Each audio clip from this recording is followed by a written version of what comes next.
We've had a lot of Kamen Rider games over the years, but a lot of them boil down to either really clunky 2D versus games, a battle arena, or even some kind of Musou adventure style game. I wanted to create a true fighting game for Kamen Rider. It's something I've dreamed of for a long time, and no one else I think would be able to handle it better than Arc's system works. I'm gonna break down the roster, the mechanics, and how each of these characters are gonna work inside the framework of a fighting game. But none of this could have been possible without my amazing chat over on twitch.tv/KaijuCarl, where we brainstormed this whole idea together, and they helped me design movesets for the riders as well. So make sure, if you want to be a part of this in the future, go over to twitch.tv/KaijuCarl, hit that follow button, we have fun over there. So without further ado, let's get into Kamen Rider FighterZ, or as we're gonna be calling it, Kamen Rider the Fighting!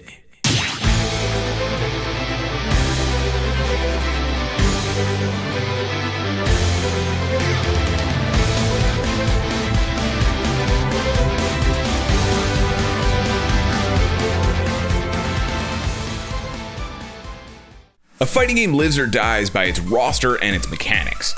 In this case, for Kamen Rider the Fighting, we're using Dragon Ball FighterZ as a basis, the most premier anime fighter on the market at the moment, about one of the biggest franchises in the world. We're looking at a 4-button fighter. That means we have light, medium, heavy, and special, very similar to fighters. Now, even though the special button is typically reserved for Ki Blasts and Dragon Ball, we could still kind of make it our rider gimmick item, and even give most characters some kind of long-range attack that they would use. And it's 2 versus 2, because I think that would give us enough variety, as well as keeping the roster small, because it's very easy to make this roster bananas large. What about the mechanics themselves? We would keep a lot of the same universal mechanics that Dragon Ball FighterZ have, like Z assists and Z change, and ultimate Z change when you do a hyper combo. We would also keep the auto combos in our system because I think they're a really easy way for new players to get into a fighting game. When it comes to Super Dash, we'd probably have to remove that completely, just because certain characters could use things like Clock Up or Fi's dashing as an actual special move, instead of a universal mechanic like they do in Dragon Ball. But we could replace with something like a roll in King of Fighters 15. Dragon Ball FighterZ has one other mechanic that we'd have to change a little bit for Kamen Rider the Fighting. It's called Sparking Blast. When you pop it, this big red aura appears around you and you get a huge power buff for a certain amount of time that is determined by how many characters are left on your team. Typically in fighters you have 3v3. Since we're doing 2v2, that time is going to be adjusted slightly. But you can still use it at the beginning of the match to get the upper hand, or use it on your last character and get that crazy comeback. I think this would be a really interesting comeback mechanic for Kamen Rider the Fighting, and really keep matches hype, while not having every individual form be its own character. And one last little hidden mechanic, we thought it would be really cool to include unlockable characters like classic fighting games. It's something that's kind of been overrun by DLC practices, and we thought including 2 unlockable characters in your arcade runs by meeting certain conditions would be a really fun little Easter egg. And who those characters are, we will get to at the end of the roster, so stay tuned. This game would have your standard single player modes like arcade mode, maybe even a survival mode, practice, all of that kind of stuff. We decided that there would also be a gallery and a jukebox mode because the songs in Kamen Rider are, well, iconic. And a gallery could give you things that are just deep pools in the lore. We thought one of the most interesting things would be an NRS style story mode. Because there's so many Kamen Riders and so many different stories to tell, the easiest way to do this would have someone like Omazeo messing around with the timelines so that all of these riders come together to fight in a tournament style setting. We did actually have a really cool idea for the final boss fight of the arcade mode, and as well as the story mode that basically goes in 3 rounds. The first would be Kamen Rider Core, the big fiery thing from the Ozen Double crossover movie, because I feel like a lot of these old fighters had big crazy bosses you had to fight. And then, once you defeat them, Omazeo comes out to handle the problem himself, our main antagonist of the story mode. And once you beat him, you get none other than John Toei, who decides to use their super great copyright strike special move that just eliminates the whole thing, and maybe even this video. Who knows? We'll see. When it comes to online modes, we would have your usual assortment of casual and ranked, maybe even a tournament mode. I think one of the most underutilized things in the industry is online practice mode, so that is a must in this game. Now let's get to the entire reason you guys are probably here, the roster. And we decided to limit it to 16 because we can't all be Dragon Ball Xenoverse. I think 16 is a solid launch roster that'll make sure you have a nice diverse cast that's flushed out and very fun to play without having a bunch of clones and things like that in the mix. Since Geats is the current running season as of this recording, we're going to include everything from Geats back all the way to the original Kamen Rider show. All the riders are up for grabs, and we didn't want to just keep it to only primaries. So, let's get into this roster. First up, we have the original Kamen Rider himself, Takeshi Hongo, or Kamen Rider Ichigo. We decided that Ichigo would play similar to 17 and 18 in Dragon Ball FighterZ, as they're a pair that are always fighting together. Basically, Ichigo would just call Nigo as he needed to cover his approach, give pressure on Wake Up, things like that, and use him essentially as a second assist. Since Ichigo doesn't really have a final form per se, we had to think of something that could replace that. And the best example we could get was the Ghost Special Giant Ichigo upgrade form.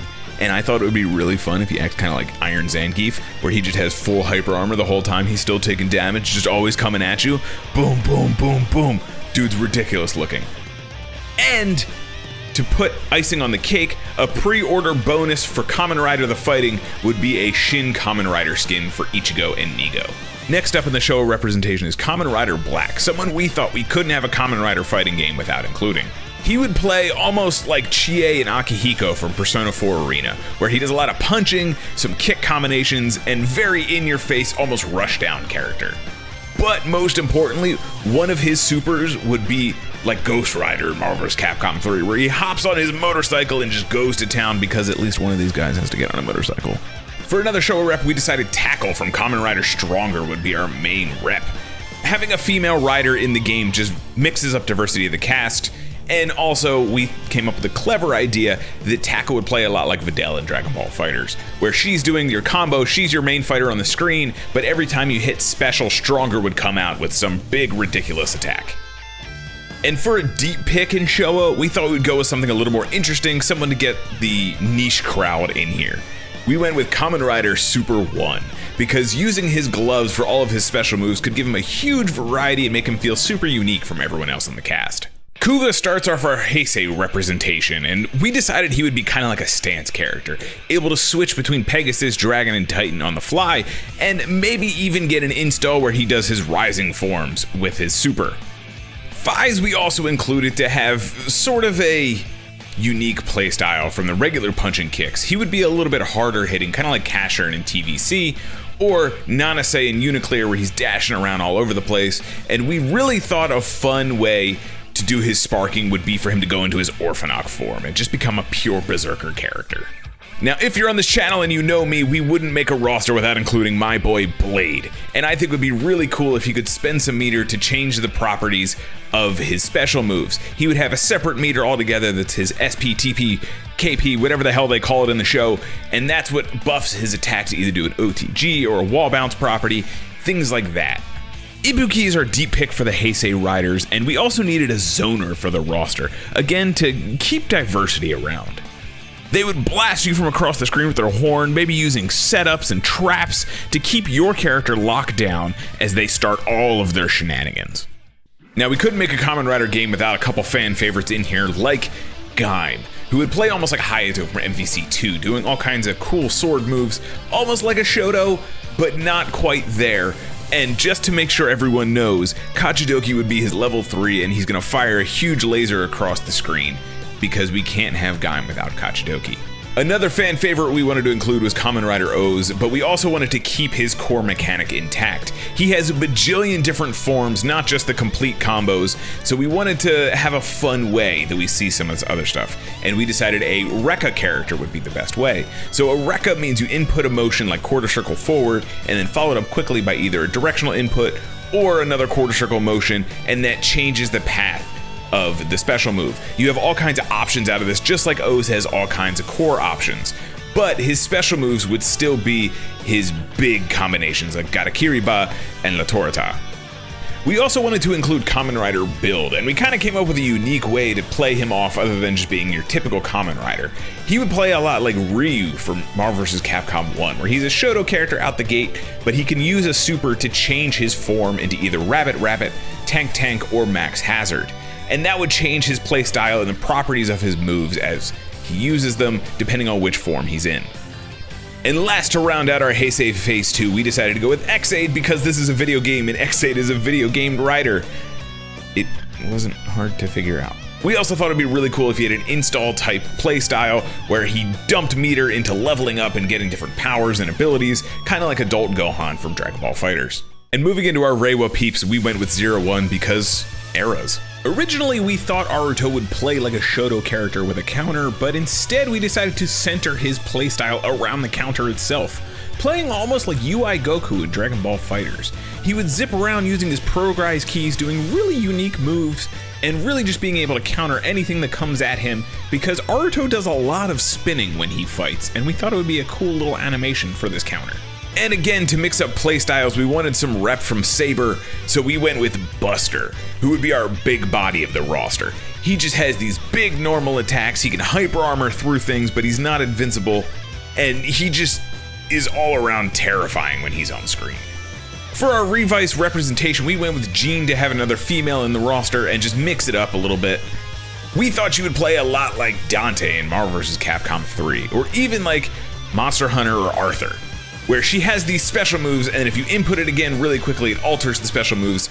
Each special move is based on one of her weapons, and she does all kinds of crazy nonsense where maybe she fires the machine guns forward, you press it again, she fires it up at an angle, things like that.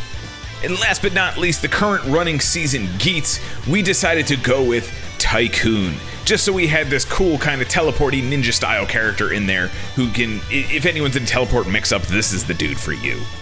That rounds out our base roster of 16, but there's actually 3 other characters we decided to do.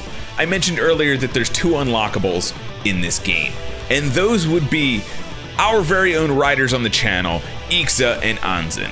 Rob and I would be secret boss characters that if you fulfill a certain amount of criteria, you would run into us in arcade mode and then lock for play later. And the last character would be Decade, who is essentially your random. He would work like Bokujin in Tekken, where every round he switches styles, transforming into a different rider in the roster. And that about does it for Kamen Rider The Fighting. Let me know if you guys dug this idea, or who you want to see in the roster and how they play, any stages you guys may want to see, because we really didn't think of any. And if you want to help us do things like this in the future, head over to twitch.tv/KaijuCarl, where we do all kinds of fun Toku stuff like this and play a lot of these fighting games that I'm talking about. I'm Carl. You can follow me at Kaiju Carl on Twitter. Have a good day, y'all.